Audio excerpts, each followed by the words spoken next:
Hey everybody, wanted to do a quick deck tech. Today we're going to be talking about a Madame Rolanda Hooch deck. More specifically, this is a match deck that is going to attempt to win through the card No Hands.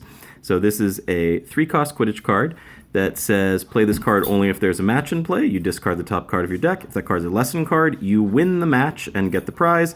Otherwise, you take 3 damage. So the goal of this deck is to ensure that when you play this card, you have a match in play with a powerful reward, and that you have a lesson card on top of your deck. So, Madam Hooch, for starters, does provide 1 Quidditch lesson inherently.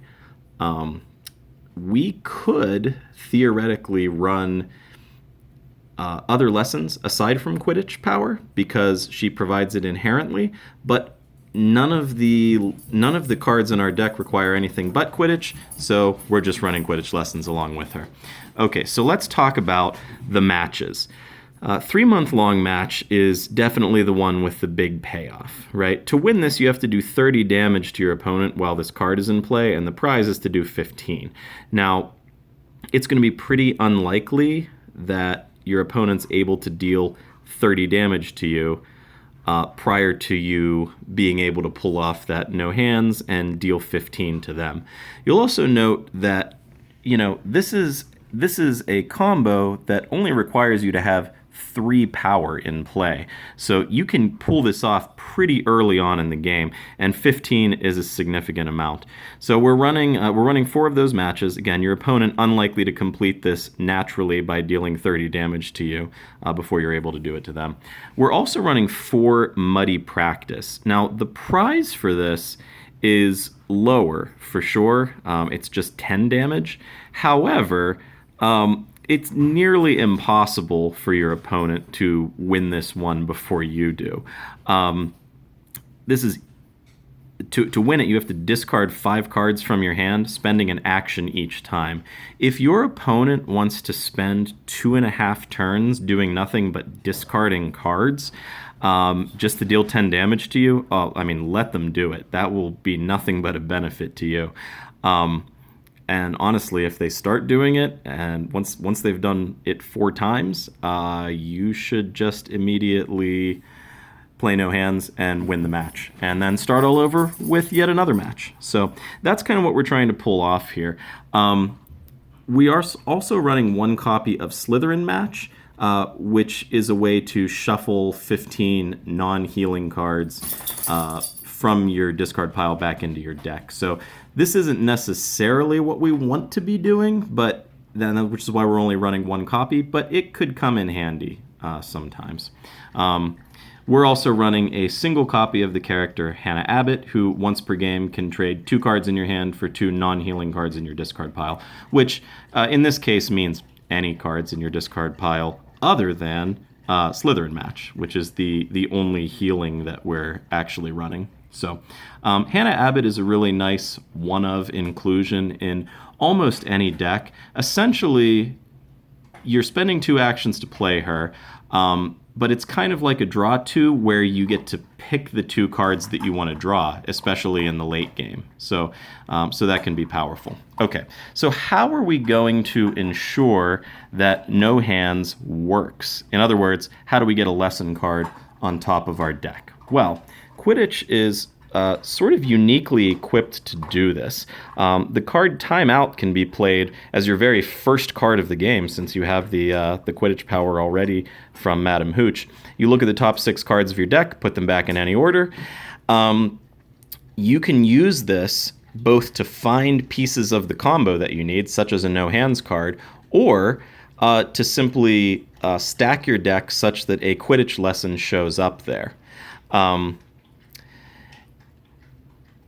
If you end up not finding what you're looking for with a timeout, for example, for some reason there's no lesson in your top 6, we actually have a lot of ways to shuffle your deck in here, not the least of which is Madam Hooch's ability. Once per game, you can search your deck, take a broom, show it to your opponent, put it in your hand, then shuffle your deck. So we can do that the first time that our timeout doesn't really get us what we're looking for, and we want to just reshuffle the deck. Searching for the Snitch and Zig-Zag are two other powerful cards here. So searching for the Snitch will let you take just about any card in our deck here, other than Hannah Abbott or the adventures that we're going to get to in a minute here. You can search for a Quidditch Lesson or a card that needs Quidditch power and just put it in your hand. And again, that is for a mere 2 power. When you compare this to a card like Gringotts Vault Key, which lets you search your deck and take any card and put it in your hand, then shuffle, that costs 6. So given that we're only searching for Quidditch, that's going to be really powerful here at a really cheap cost. Same deal with Zig-Zag. Any non-healing, so again, anything but Slytherin Match, Quidditch card from your discard pile into your hand. This is rather similar to the card Reparo, which costs 7 in charms instead of 5. So you can see how this deck has the ability to stay pretty low to the ground in terms of lesson requirements. In fact, 5 is the maximum cost of anything in this deck. Since you get the one inherently from Madam Hooch, that means you really only want to have played 4 lessons. The rest, still sitting in your deck though, are far from useless because you'll want them on top for no hands. Okay, we mentioned searching for brooms. This deck runs a full 8 brooms, in fact, that you could search for with Madam Hooch's ability once per game. And these brooms not only provide a Quidditch lesson, and so are generally preferable to just simply playing a Quidditch lesson given the choice. But when you play them, you actually get to look at top cards of your deck and put them back in any order. You can do this. Now, you can do this even if you already have a broom in play. It will replace the broom that you've already played, but that doesn't stop you from using that to look at the top 4, the top 2 cards of your deck, and set that up for a no hands to be successful. The biggest problem with this deck is that it is a bit of a slow setup. The issue is not getting the lesson power in play. That's not a problem. The problem is more that it just takes a while to get all the pieces together. You've got to get a match in play, you've got to have the no hands card in your hand, and then you've got to set it up so that there's a lesson on top. Given that, we are running 4 copies of Sloth Grip to prevent all but the first 3 damage done to you on your opponent's next turn. Can really slow them down if they're doing particularly high damage type things. And we're also running 4 copies of Riding the Centaur, my personal favorite anti-creature adventure. Decks that do a lot of damage quickly with few lessons in play are generally going to be creature-focused, and so this will simply prevent all damage done to you by your opponent's creatures.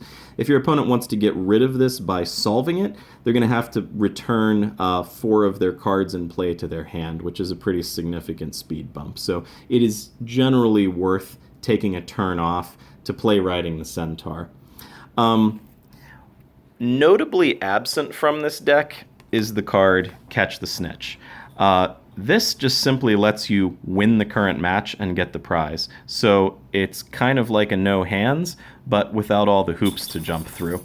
The problem, of course, is that this costs 7, which is a little higher than the lesson count that we want to get to, and will take significantly more time to reach that point if we decide to. So keeping it at 5 really is only for Zig-Zag to get stuff out of your discard pile, so that's late game anyway, and Sloth Grip to prevent damage, which is just pretty important. Everything else actually only costs 3 at most.